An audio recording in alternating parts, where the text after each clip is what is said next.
For this video, we'll discuss the interval estimate of population mean with unknown variance. If the population standard deviation is unknown and the sample size is small, we use the t-distribution formula, which is t equal x bar minus m times s over square root of n. X bar is sample mean, mean is population mean, m is population mean, s is for standard deviation, n is sample size. This formula, when manipulated algebraically, will produce the following formula that is used to determine the confidence interval for estimating the population mean with the population variance is as unknown, and the sample size n is less than 30. So, ang formula na gagamitin natin to estimate the population mean is the population mean is greater than the sample mean minus the t sub alpha over 2 times s over square root of n but less than x bar plus t sub alpha over 2 times s over square root of n. T sub alpha over 2 is our critical value and s is our sample standard deviation and n is the sample size. So this formula can be written as x bar minus e equal lower confidence limit, x bar plus e is upper confidence limit, m is population mean, and E is the margin of error. To find the margin of error, we will use this formula equal to the critical value times S, which is standard deviation divided square root of n, where the critical value has n minus 1 degrees of freedom. So, tandaan yung degrees of freedom is n minus 1. So, to use this formula, kailangan din natin ng table of critical value. Ito yung gagamitin natin critical value sa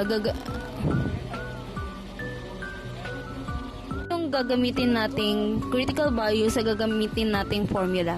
So, let's have our example 1. The mean and the standard deviation of the content of a sample of 10 similar containers are 10.5 liters and 0.352 respectively. Find a 95% confidence interval for the actual mean content. Assume that the contents are approximately normally distributed. You can see our sample size is equal to 10. So, ibig sabihin, ang gagamitin natin ay t-table.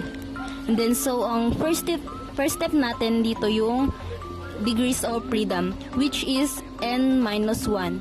So, sa given natin, we have 10 similar container. So, yung ginamit naming content of a sample is degrees of freedom equal 10 minus 1. So, ang ating degree of freedom is equal to 9. So, next is yung ating alpha. Kung nood ninyo, ang ating confidence level is equal to 95%. So, that means, ang gagamitin nating alpha is equal to 5%. Okay, so kung i-convert natin yun, guys, ito into decimal, 0.05. Okay, divide natin ng 2. So, ito yung ating alpha. So, divide natin ng 2. So, ito yung ating alpha over 2, which is equal 0.025. So, gamit guys ang ating alpha over 2 and yung ating degrees of freedom, makukuha na natin yung ating critical value. So, ang critical value ay 0.025 with 9 as degrees of freedom. So, gagamitin natin guys yung ating table. So, ang ating DF is equal to 9 at ang ating alpha over 2 is 0.025. So, makikita nyo dito guys na ating critical value is equal to 2.262. Again, ang ating critical value is equal to 2.262. So, after natin makuha yung ating critical value, ang next step natin is to solve margin of error. E equal T times standard deviation over square root of N. Ay, divide square root of M. So, ang ating critical value is equal 2.262 times 0.352 over square root of 10.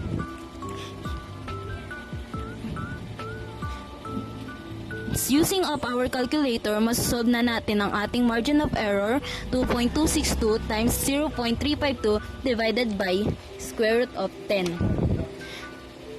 That is equivalent E equals 0.25. So ngayon, since meron na tayong margin of error, makukuha na natin guys yung ating confidence interval. So kung papalitan natin yung ating formula, kung babalikan na natin yung ating formula, so population mean is between the sample mean minus the margin of error and the sample mean plus the margin of error. Okay, since given yung ating sample mean which is equivalent to 10.5 liters, so substitute natin yan. Dito we have 10.5 minus the margin of error which is 0.25. The sample mean we have 10.5 plus margin of error which is 0.25. So pag sinolve natin to guys, so the population mean is between, we have 10.25 and 10.75. So ito yung ngayon ang ating confidence interval. So kung may question kayo, just comment below and thank you.